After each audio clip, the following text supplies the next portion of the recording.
এবার কি অ্যাপল এমন এক কাজ করতে যাচ্ছে যেটা আগে কখনো করেনি? সস্তায় এবার পাওয়া যাবে আইফোনের লেটেস্ট মডেল। আমি যেই কথাটা বলতে যাচ্ছি সেটা শুনলে আপনি নিজেও সারপ্রাইজ হবেন।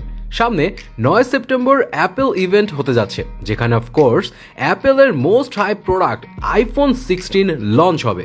ইউজুয়ালি আইফোনের এরকম লেটেস্ট সিরিজে আমরা 4টা ভ্যারিয়েন্ট দেখতে পাই, বাট এখন রুমার অ্যান্ড স্পেকুলেশন এটা বলছে যে এবার 4টা নয় 5টা মডেল আপনারা হয়তো দেখতে পাবেন। 5 নাম্বারটা আইফোন 16 সিরিজের না, বাট এই ভ্যারিয়েন্টের কথা হয়তো আপনি এক্সপেক্টও করেননি। প্রথমে আইফোন 16 এর প্রসঙ্গে আসি।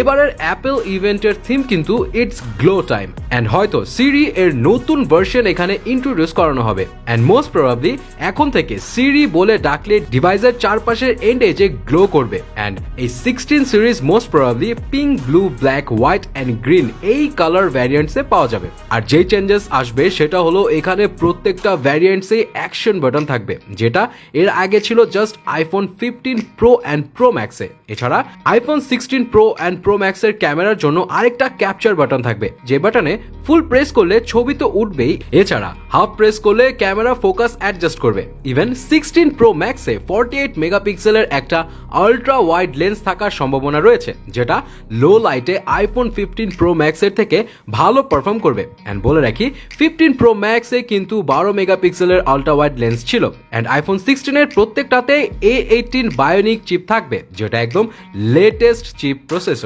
আইফোন 16 নিয়ে এখন পর্যন্ত স্পেকুলেশন হওয়া এগুলো কিছু এক্সাইটিং পয়েন্ট, বাট যেটা আমার কাছে সবচাইতে বেশি কুল লেগেছে সেটা হলো অ্যাপল খুব সম্ভবত ওই সেম ডেতে অথবা তার কয়েক মাস পরে নতুন আইফোন SE 4 লঞ্চ করবে, যেটা হবে অ্যাফোর্ডেবল চিপ আইফোন। কতটা চিপ? রুমার রয়েছে আইফোন 16 এর বেস সিরিজ যদি $800 দিয়ে শুরু হয়, তাহলে SE 4 প্রাইস হবে তার অর্ধেক, প্রায় $400। অ্যান্ড এটা দেখতে অনেকটা 2014 সালের আইফোন 6 এর সিরিজের মতো অথবা 2017 সালের আইফোন 8 সিরিজের মতো হবে। ট্রাস্ট মি, এর লুক দেখে এর দাম শুনে এটা ভাবার কোনো কারণ নেই যে এটা অত ভালো আইফোন না। ইনফ্যাক্ট এর স্পেসিফিকেশন গুলো জানলে আপনি নিজেই চাইবেন এটা কিনতে।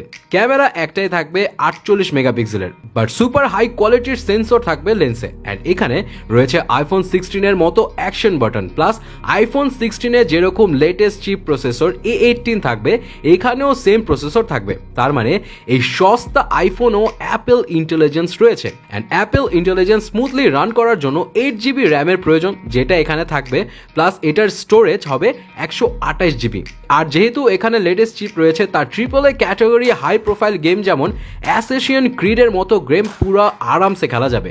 আইফোন SE 4 বেসিক্যালি বের করা হচ্ছে তাদের জন্য যারা অ্যাপেলের আইফোনের এক্সপিরিয়েন্স নিতে চায়, বাট দামের কারণে নিতে পারে না। অ্যান্ড এটা কিন্তু অ্যাপেলের একটা বড় স্ট্র্যাটেজিও বলা চলে, কারণ রিপোর্টস বলে অ্যাপেলের প্রায় 90% কাস্টমারের লয়াল কাস্টমার, অর্থাৎ একবার আইফোন ইউজ করা শুরু করলে আইফোনের বাইরে অন্য কিছু ইউজ করতে চায় না। অ্যান্ড লেটেস্ট আইফোনের জন্য তারা অপেক্ষায় থাকে। সো এই চিপ অ্যান্ড কুল স্পেসিফিকেশনে ভরা আইফোন যখন আরও মানুষ কিনবে, যারা আগে আইফোন এক্সপিরিয়েন্স করার সুযোগ পায়নি, তারাও হয়তো এরপর থেকে আইফোনের বাইরে আর কোনো কিছু ইউজ করতে চাইবে না। Who knows? এনিওয়ে, আপনি হলে কোনটা নিতেন, আইফোন 16 এর কোনো ভ্যারিয়েশন নাকি আইফোন SE 4?